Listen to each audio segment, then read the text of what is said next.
हजारों ग्रंथों का सार है। जड़ का ज्ञान जड़ से नहीं होता। पेन है इसलिए पेन का ज्ञान है, एम नथी।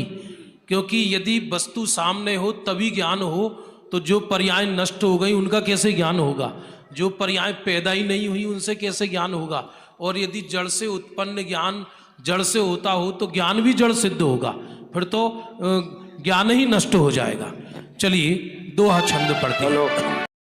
हाँ भाई साहब। विशेषार्घ है, उसमें आचार्य अमृतचंद्र देव ने कहा है कि यदि जड़ पदार्थ तो अपने को जानता नहीं और आत्मा भी न जाने तो किसने जाना? फिर छह द्रव्य हैं, ये भगवान ने किसको बताया?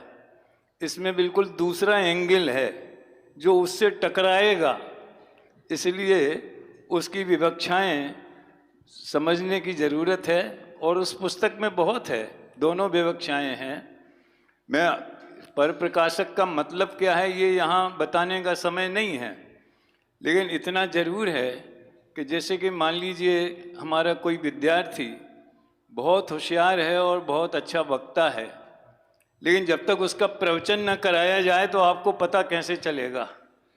उसी तरह से यदि ज्ञान में ज्ञेयाकार परिणमन न हो, उसी का नाम पर को जानना है, ज्ञेयाकार परिणमन। यदि वो न हो तो ये ज्ञान है ऐसा कौन जानेगा? दूसरा, ज्ञेयाकार परिणमन करके ज्ञान ने किया क्या है? ज्ञेय में जाके तो कुछ किया नहीं, पर में जाके तो कुछ किया नहीं। ज्ञान ने अपने में ही अपने ज्ञान रूप परिणमन किया है। तो ज्ञेयाकारों में ज्ञान स्वयं को ही प्रकाशित कर रहा है, इसका नाम स्वप्रकाशक है।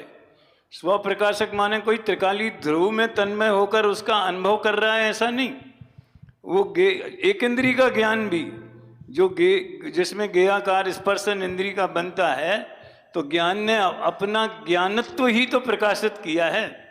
लोक में भी कहावत है, यदि कोई सज्जन नहीं हो, गाली वगैरह बक के बात करे, क्रोध में बात करे, हाँ अब आ गए तुम अपनी औकात पे, अब अपनापन बता दिया तुमने, तो उसने अपने स्वरूप को ही प्रकाशित किया है। ये बड़ा मार्मिक विषय है, बारंबार इसकी चर्चा होती है। इस दृष्टि से आप इसको पढ़ेंगे, बहुत आनंद आएगा। देखिए, हाँ। 7वां छंद है, पर को जाने बिना कभी नहीं हो सकता है निज का ज्ञान, पर रचना बिन चित उपासना से मोहित गजवत अनजान। इसके प्रारंभ में एक आया है, दूसरा छंद जो दोहे का है, इसके पिछले पेज पे, ज्ञान अद्वैते कांत का खंडन करते सूरी, ज्ञान मुकुर में गे सब झलक रहे भरपूर। देखिए, विज्ञान अद्वैतवाद बौद्धों में एक ब्रांच है, विज्ञान अद्वैतवाद। वो कहते हैं ज्ञान में जो गे दिखाई दे रहे ना, ये सब असत है, ये असत कल्पना है। जैसे हम सपना देखते हैं वैसे हम आपको देख रहे, आप हो ही नहीं, वो तो हमारे मन में मिथ्या कल्पना खड़ी हुई है। ज्ञान में जैन दर्शन कहता है ज्ञान में पर पदार्थों का प्रवेश नहीं है, और विज्ञान अद्वैतवाद कहता है कि ज्ञान में ज्ञेयाकार बनते ही नहीं है। तो जो अगर ज्ञान में ज्ञेयाकार नहीं बने तो उसे ज्ञान कैसे कहेंगे? जैसा अभी मैंने बताया कि विद्यार्थी का प्रवचन नहीं होवे तो पता कैसे चलेगा? तो जैन दर्शन में ज्ञान में ज्ञेयाकार बनना स्वीकार किया है, और विज्ञान अद्वैतवाद ने ज्ञेयाकारों का भी निषेध किया है। सोनगढ़ में जब हम पढ़ते थे, जाते थे, तो खीमचंद भाई कहते थे, तो जो ज्ञान में ज्ञेय बनने का निषेध करते हैं वो ज्ञान का घात करते हैं, वो आत्मघाती महापापी हैं। और अमृतचंद्राचार्य के परिशिष्ट में जो 14 कलश हैं, उन सब में दोनों अपेक्षाओं से सब बात आती है।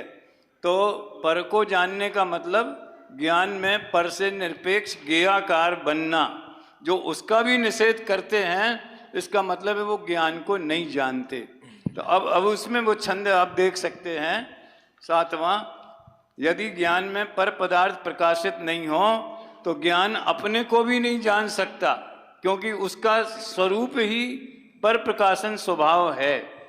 इस तरह से जो पर रचना बिन चित उपासना, ज्ञेयाकार के बिना अपने चैतन्य को जानना चाहते हैं वे मोही जीव हैं। बाकी विशेष चर्चा जब कभी समय आएगा तब करेंगे।